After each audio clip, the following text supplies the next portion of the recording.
وأحسن منك لم تر قط عيني وأجمل منك لم تلد النساء خلقت مبرأ من كل عيب خلقت مبرأ من كل عيب كأنك قد خلقت كما تشاء كتاب أنزلناه إليك مبارك ليدبروا آياته وليتذكر أولو الألباب. یہ کتاب برکت والی ہے جسے ہم نے آپ کی طرف نازل فرمایا ہے تاکہ دانش مند لوگ اس کی آیتوں میں غور و فکر کریں اور نصیحت حاصل کریں. اللہم صلی علی سیدنا محمد وعلی آل سیدنا محمد بعدد کل ذرۃ مئۃ الف الف مرۃ. سامعین و ناظرین کرام، السلام علیکم ورحمۃ اللہ وبرکاتہ. سامعین کرام، سورہ احزاب آیت نمبر 7 اور 8 آج زیر مطالعہ ہیں، اور آج کا موضوع کیا ہم نے اللہ تعالیٰ کی ناشکری کی روش اختیار کر لی ہے. اس کے ساتھ ہی سامعین کرام آج کے سبق کا آغاز کرتے ہیں. سب سے پہلے گزشتہ سبق کا اعادہ ہوگا. النبی اولا بالمؤمنین من انفسهم وازواجه امهاتهم وَأُولُو الْأَرْحَامِ بَعْضُهُمْ أَوْلَى بِبَعْضٍ فِي كِتَابِ اللَّهِ مِنَ الْمُؤْمِنِينَ وَالْمُهَاجِرِينَ إِلَّا أَن تَفْعَلُوا إِلَى أَوْلِيَائِكُمْ مَعْرُوفًا كَانَ ذَلِكَ فِي الْكِتَابِ مَسْطُورًا. یہ نبی مکرم صلی اللہ علیہ وآلہ وسلم مومنوں کے ساتھ ان کی جانوں سے زیادہ قریب اور حقدار ہیں، اور آپ کی ازواج مطہرات ان کی مائیں ہیں، اور خونی رشتہ دار اللہ کی کتاب میں دیگر مومنین اور مہاجرین کی نسبت تقسیم وراثت میں ایک دوسرے کے زیادہ حقدار ہیں، سوائے اس کے کہ تم اپنے دوستوں پر احسان کرنا چاہو. یہ حکم کتاب الہی میں لکھا ہوا ہے. سامعین کرام، سورہ احزاب آیت نمبر 7 لفظی ترجمہ: وَإِذْ أَخَذَ اللَّهُ مِنَ النَّبِيِّينَ. اور جب اس بارے میں یہ بات قابل نوٹ ہے، یہ جب وہ اذ آتا ہے نا، تو یہ آپ جملہ اگر لگا لیں یا سمجھ لیں کہ بات وہی ہے جو بیان ہو رہی ہے. اذ اخذ اللہ، اس سلسلے میں یہ بات قابل نوٹ ہے. اخذنا، ہم نے لیا، من النبیین، نبیوں سے، میثاقہم، ان کا وعدہ، ومن کا، اور آپ سے، ومن نوح، اور نوح سے، اور ابراہیم سے، اور موسیٰ سے، اور عیسیٰ ابن مریم سے. وَأَخَذْنَا مِنْهُمْ مِيثَاقًا غَلِيظًا، اور ان سے ہم نے پکا وعدہ لے لیا. لِيَسْأَلَ الصَّادِقِينَ عَنْ صِدْقِهِمْ، تاکہ سچوں سے پوچھا جائے. لِيَسْأَلَ، تاکہ پوچھا جائے سچے لوگوں سے ان کی سچائی. وَأَعَدَّ لِلْكَافِرِينَ عَذَابًا أَلِيمًا، اور تیار کر رکھا ہے ہم نے کافروں کے لیے دردناک عذاب. سامعین کرام، اس پہ ہم نے گزشتہ سبق میں بھی تھوڑی بات کی تھی، اور بات اصل میں یہ ہے کہ اللہ تعالیٰ نے انسان کو بھجوانے سے پہلے وعدے لیے ہیں. عالم ارواح میں آپ نے دیکھا کہ تمام ارواح سے اللہ تعالیٰ نے وعدہ لیا، جس کو ہم عام طور پہ کتابی زبان میں عہد الست کہتے ہیں. یعنی الست بربکم قالوا بلا. تو اللہ تعالیٰ نے انسان سے اور انسان کے لیے انسانوں میں سے جو رسول بھجوائے گئے ہیں ان سب سے اللہ تعالیٰ نے وعدہ لیا تھا. کیونکہ دیکھیں یہ وعدہ کیوں لیا گیا، ایک سوال ہے نا، وعدہ اللہ تعالیٰ نے کیا لیا اور کیوں لیا؟ تو اول تو یہ ہے کہ وعدہ لینے کی لیا اس لیے اللہ تعالیٰ نے کہ انسان کو اللہ تعالیٰ نے تاریکی میں پیدا کیا. تاریکی کا مطلب یہ ہے کہ انسان کو جب یہ انسان روح بدن میں آتی ہے اور اس کو جو عقل دی جاتی ہے اس کی دسترس محدود ہے، باطنی معاملات پر اس کی دسترس نہیں ہے، اس کی پہنچ نہیں ہے باطنی معاملات پہ. آپ کو معلوم ہے کہ یہ جو باطن ہے یا باطنی معاملات ہیں یہ ہماری حسیات سے بالاتر ہیں، یعنی جو ہماری سینسز ہیں یا حسیات ہیں اس سے باطن کی باتیں بالاتر ہیں. اب انسان کا مقصود، توجہ، انسان کا مقصود چونکہ باطن ہے، ظاہر نہیں ہے، تو اب اس کو ہدایت کی ضرورت ہے. یہ ذمہ داری اللہ تعالیٰ نے روز ازل ہی اٹھا لی تھی. جب انسان کو بھجوا رہا تھا تو اللہ تعالیٰ نے انسان کو کہا کہ بھئی فَإِمَّا يَأْتِيَنَّكُم مِّنِّي هُدًى اهْبِطُوا مِنْهَا فَإِمَّا يَأْتِيَنَّكُم مِّنِّي هُدًى.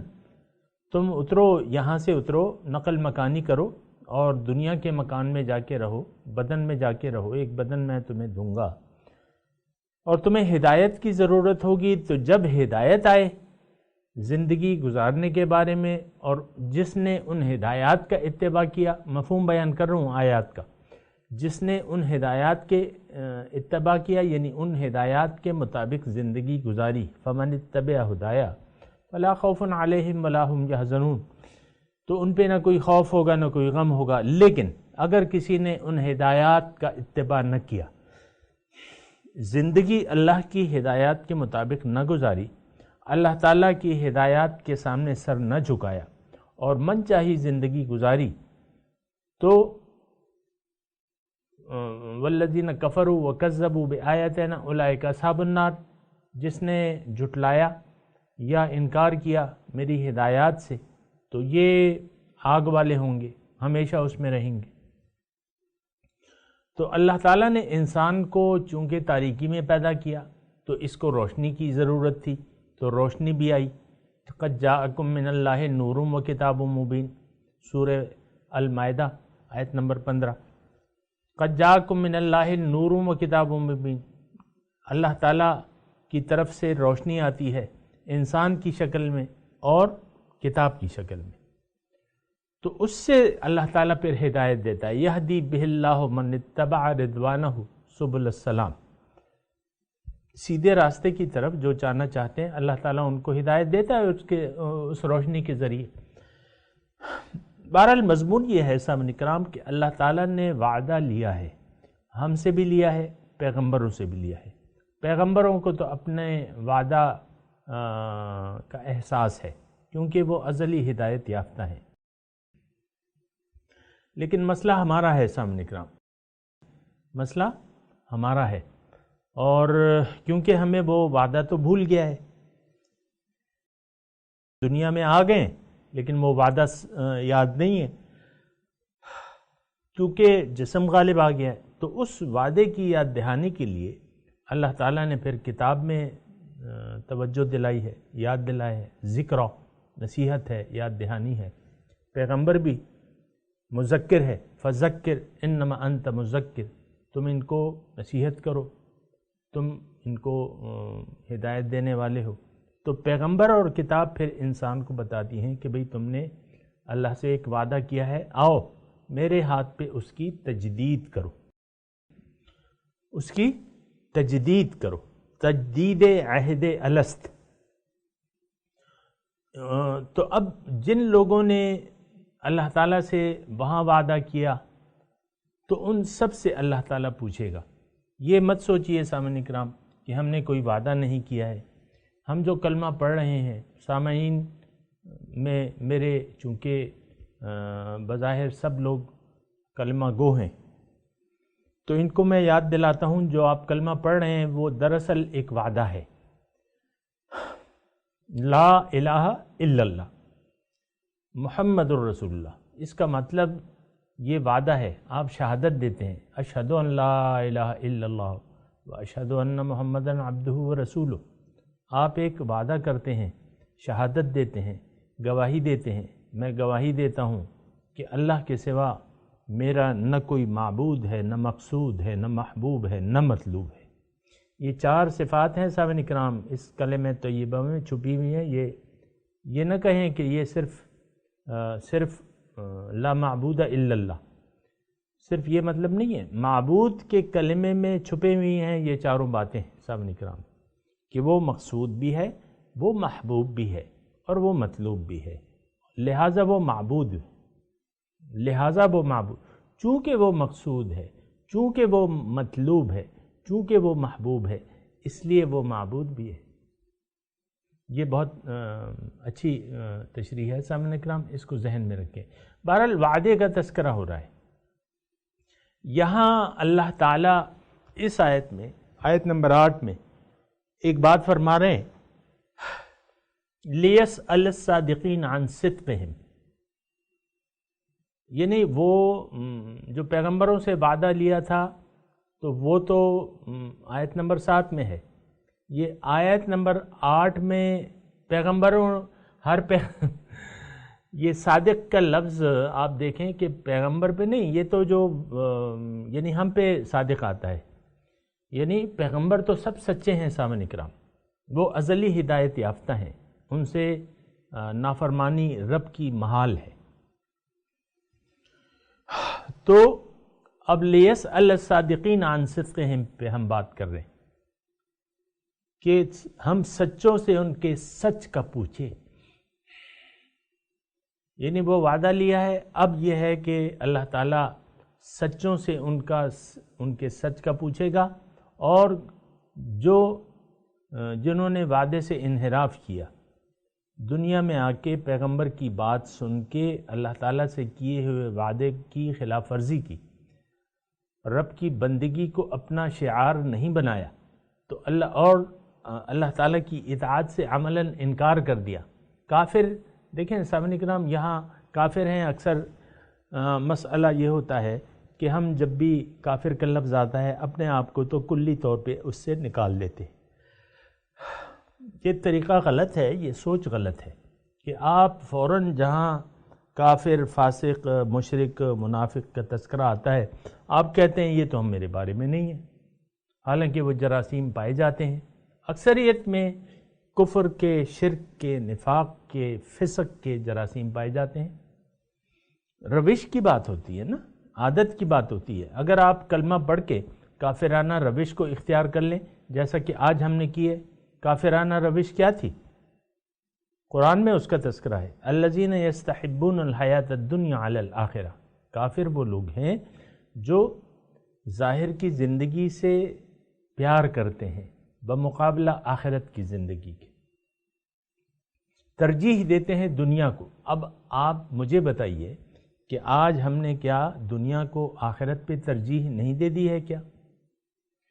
تو ایسا نہیں سوچنا چاہیے۔ دیکھیں سچ ہے اور جھوٹ ہے، لیسأل الصادقین عن صدقہم، تاکہ ہم پوچھیں سچوں سے ان کا سچ، ان کے سچ کے بارے میں پوچھیں۔ دیکھیں رسولوں سے زیادہ سچا تو کوئی نہیں ہے، سب سے زیادہ سچی تو اللہ تعالیٰ کی ذات ہے، لیکن میں مخلوق کا تذکرہ کر رہا ہوں۔ مخلوق میں پیغمبروں سے زیادہ سچی کوئی نہیں ہے، یعنی انسانوں میں سے سب سے سچے صادق الامین ہمارے نبی کا لقب تھا کہ نہیں تھا؟ سب سے سچے، سب سے زیادہ امانت دار پیغمبروں کا گروہ ہے،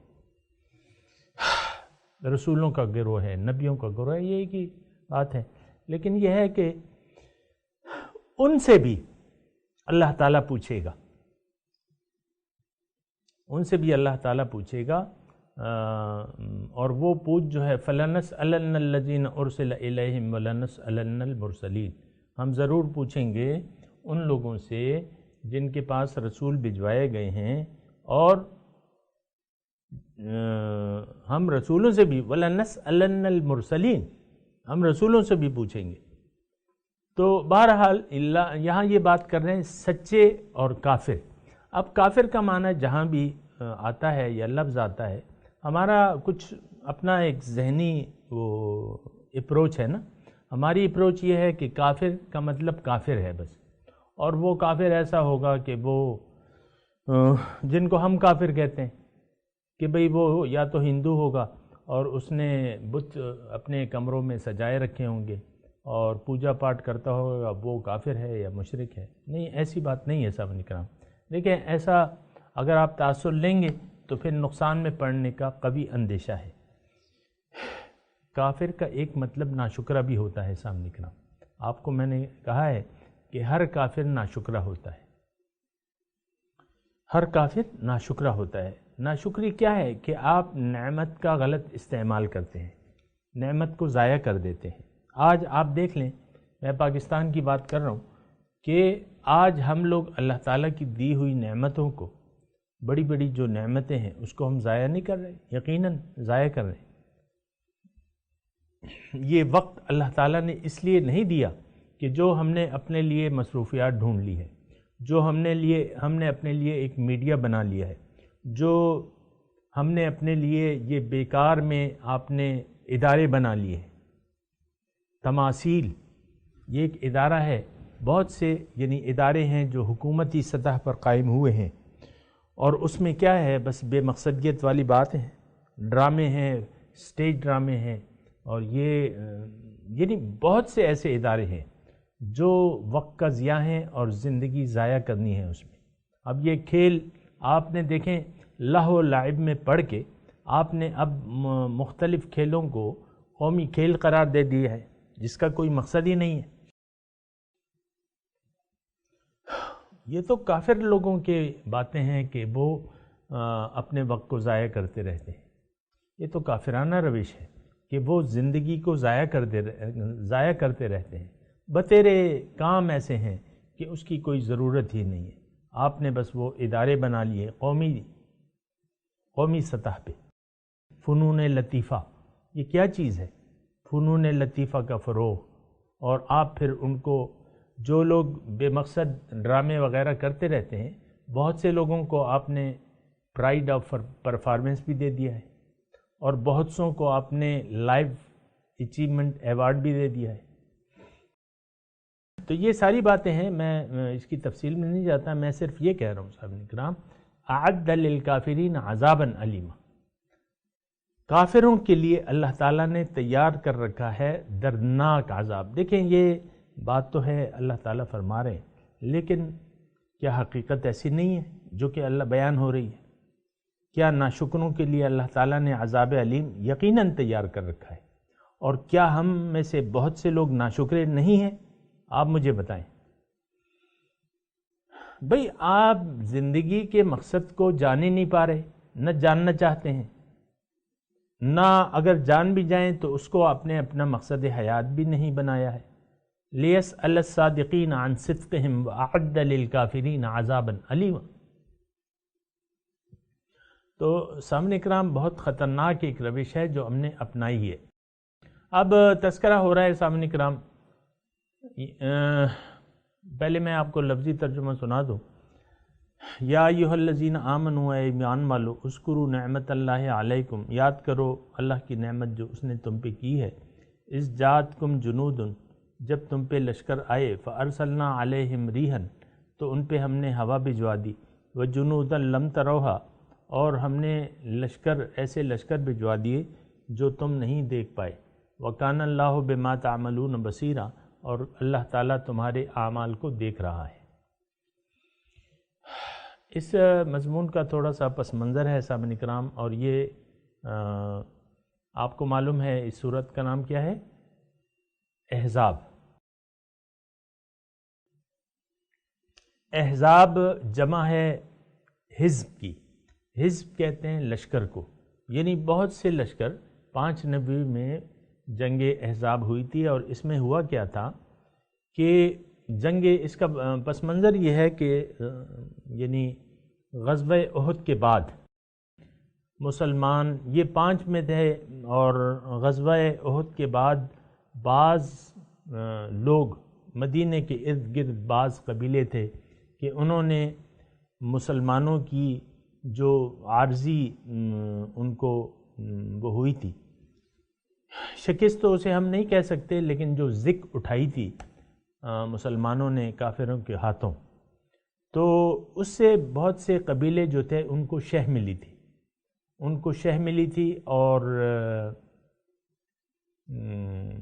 پھر یہ ہے کہ آپ نے دیکھا کہ حضور صلی اللہ علیہ وسلم نے، آپ تاریخ پڑھ لیں، حضور صلی اللہ علیہ وسلم نے ان کا اچھی طرح مقابلہ کیا اور اپنے آپ کو مضبوط کر لیا، یعنی اپنی پوزیشن کو، جو دفاعی پوزیشن تھی، حضور صلی اللہ علیہ وسلم نے ان کا بروقت جواب دے کے، وہ تفصیل میں ابھی نہیں جا رہا، آپ کو کتابوں سے معلوم ہو جائے گی، مختلف جگہوں سے یہ تحریکات اٹھی تھیں مسلمانوں کو دبانے کے لیے، لیکن حضور صلی اللہ علیہ وسلم نے اس کا سدباب کر لیا تھا، اور مسلمان پھر ایک طاقت کی طرح، ایک بڑی طاقت کی طرح ابھر رہے تھے۔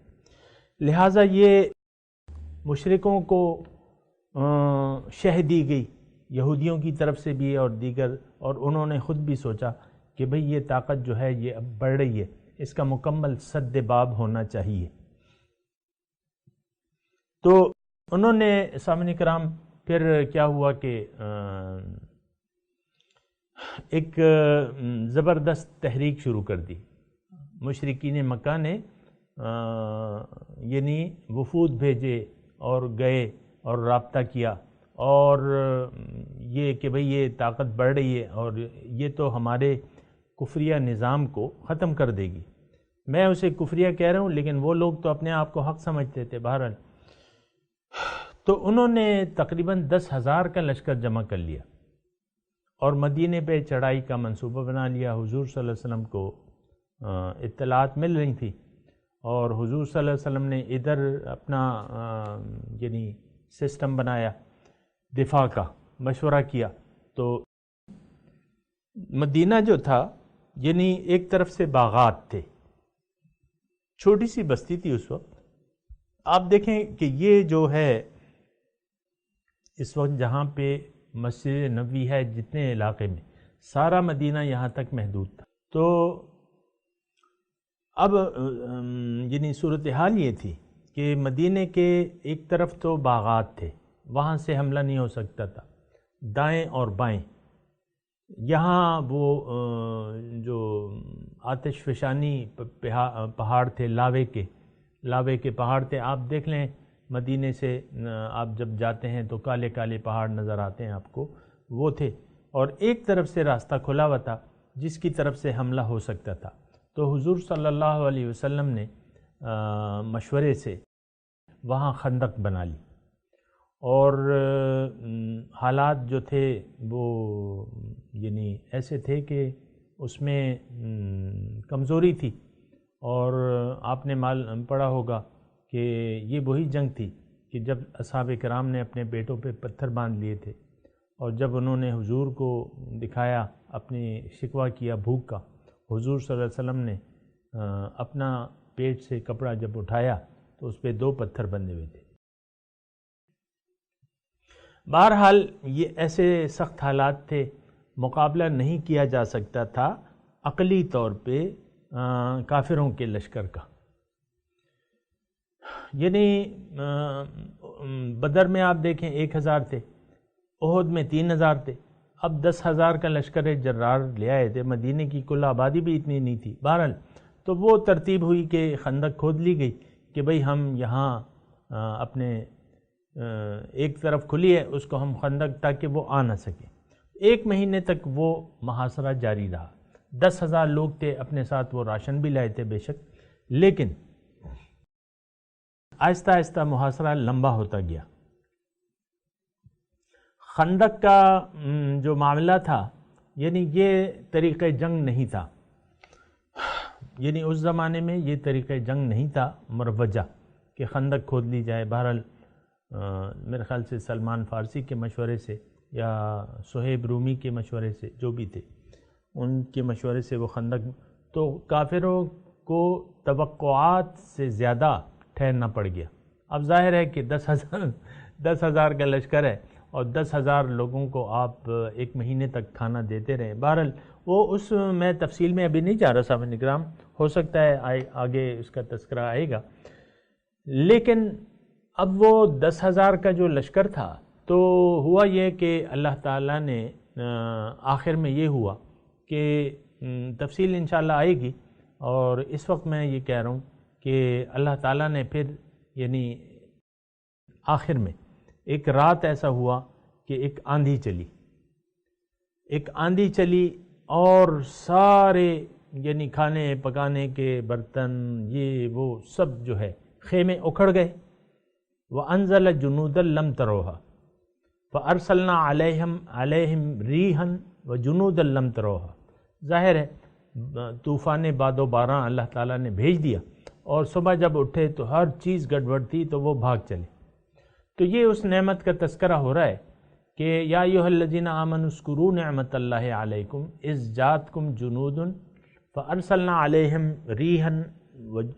ریحا وجنودا لم تروها، کہ میں نے جب تم پہ وہ لشکر آئے تو میں نے اپنی طرف سے تمہاری امداد کی، ہم نے بھجوائے ہوا اور ایسے لشکر جو تم نے نہیں دیکھے، یقیناً فرشتوں کو کون دیکھ سکتا ہے۔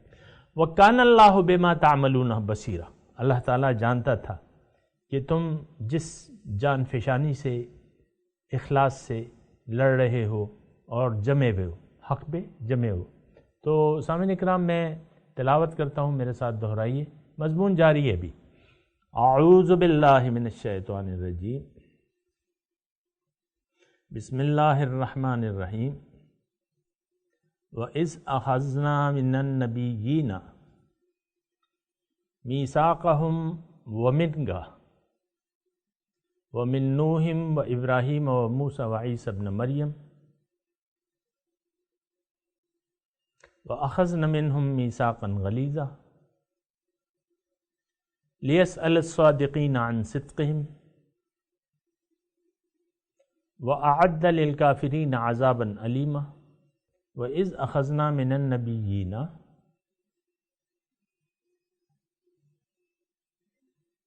اور جب لیا ہم نے وعدہ نبیوں سے، میثاقہم، وَإِذْ أَخَذْنَا مِنَ النَّبِيِّينَ مِيثَاقَهُمْ، اور جب ہم نے نبیوں سے ان کا وعدہ لیا، وَمِنْ کا، اور آپ سے بھی، وَمِن نوح وَإِبْرَاهِيمَ وَمُوسَى وَعِيسَى ابْنَ مَرْيَمَ،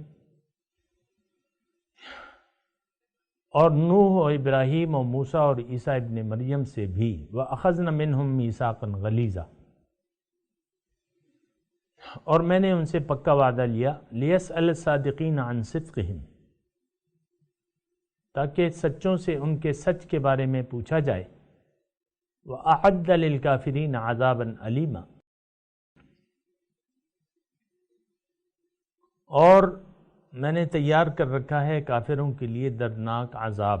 سامعین اکرام اب ان آیت کی تلاوت اور ترجمہ۔ وَإِذْ أَخَذْنَا مِنَ النَّبِيِّينَ مِيثَاقَهُمْ وَمِنْكَ وَمِن نُوحٍ وَإِبْرَاهِيمَ وَمُوسَى وَعِيسَى ابْنِ مَرْيَمَ وَأَخَذْنَا مِنْهُمْ مِيثَاقًا غَلِيظًا۔